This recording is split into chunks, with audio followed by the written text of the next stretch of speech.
Hi everyone, welcome back. കഴിഞ്ഞ ദിവസം Urvashi ചേച്ചിയുടെയും Manoj K Jayan ചേട്ടന്റെയും മകളായ കുഞ്ഞാറ്റ ഇന്റർവ്യൂവിൽ പറഞ്ഞ ചില ടോക്സ് ഇപ്പോൾ ട്രെൻഡിംഗ് ആണ്.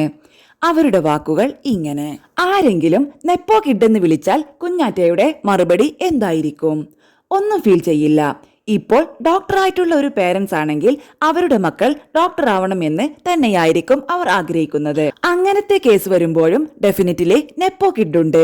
നെപ്പോ കിഡ് എന്ന് വിളിക്കുന്നത് എനിക്കങ്ങനെ വിഷമം വരുന്ന കാര്യമൊന്നുമല്ല. നെപ്പോ കിഡ് എന്ന് വിളിച്ചാൽ ഞാൻ ഇങ്ങനെ ഒരു പുഞ്ചിരി കൊടുക്കും. ഞാനിപ്പോൾ മാംഗ്ലൂരാണ്. മാംഗ്ലൂർ ലൈഫ് വളരെ നന്നായിട്ട് പോകുന്നു. ഞാൻ അവിടെയാണ് പഠിച്ചത്. അതുകൊണ്ട് ആ സ്ഥലത്തിനോട് വളരെയധികം അറ്റാച്ച്മെന്റ് ഉണ്ട്.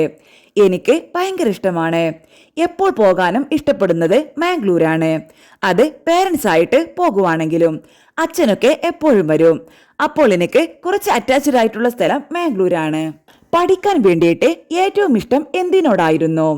മാംഗ്ലൂരിൽ പോയി താമസിക്കാനുള്ള ഇഷ്ടം കൊണ്ടാണോ അതോ ഫ്രീഡം എക്സ്പീരിയൻസ് ചെയ്യാനായിരുന്നോ? അത് ഡെഫിനറ്റ്ലി ഉണ്ട്. കാരണം സ്കൂൾ ലൈഫ് ഫുൾ ടൈം പേരൻസിന്റെ കൂടെ തന്നെയാവും. അപ്പോൾ ഡെഫിനറ്റ്ലി മാംഗ്ലൂർ പോകുമ്പോഴേക്കും ഫ്രണ്ട്സൊക്കെ ആയിട്ട് ഒറ്റയ്ക്ക് താമസിക്കുന്നത്. അതിനു മുൻപ് ഞാൻ ഹോസ്റ്റലിൽ താമസിച്ചിട്ടുണ്ട്. അതുകൊണ്ട് ഓൾറെഡി ഒറ്റയ്ക്ക് നിൽക്കുന്നതിന്റെ ഇഷ്ടം കിട്ടിയിട്ടുണ്ട്. അതുകൊണ്ട് തന്നെ പുറത്ത് എവിടെയെങ്കിലും പോയി പഠിക്കണമെന്നുണ്ടായിരുന്നു. എന്റെ മിക്ക ഫ്രണ്ട്സും ക്രൈസിലോട്ടാണ് പോയിരുന്നത്. ഇപ്പോൾ ഞങ്ങൾ വീണ്ടും സ്കൂൾ കഴിഞ്ഞ് ഒരു ഗെറ്റ് ടുഗദർ പോലെ ആ സ്ഥലത്തേക്ക് തന്നെ എത്തി. അങ്ങനെ ക്രൈസിലെത്തി.